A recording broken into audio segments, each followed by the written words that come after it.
Hello world, this is Gregory Tim. I'm doing a class project about the history of poverty.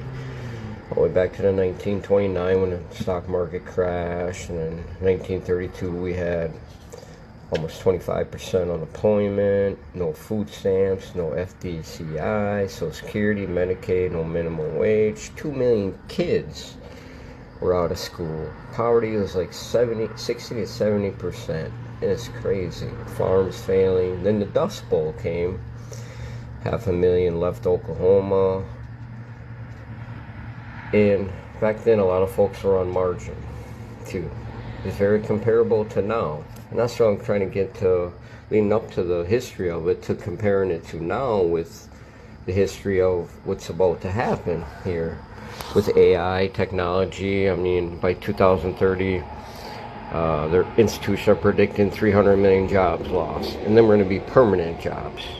You know, they won't be coming back because they'll be replaced. So we're talking universal income.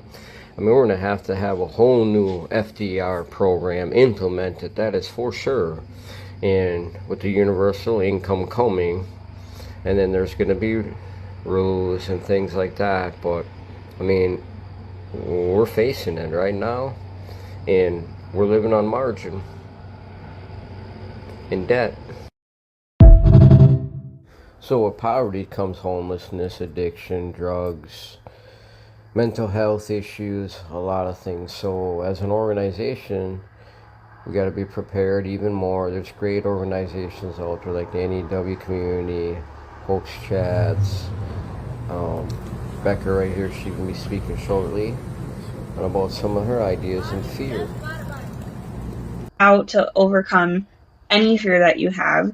77% of the population has at least one irrational fear, and that might not seem like a lot, but fears can be extremely debilitating, especially if you're not working on overcoming them, because then they literally will just haunt you like a horror movie, and that is never any fun.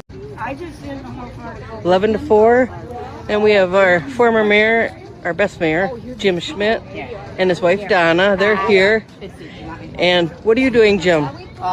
We got it all. We've got it. We'll be the #1 sales here. We got the margarita. Tony Schneider, thanks for joining me this morning.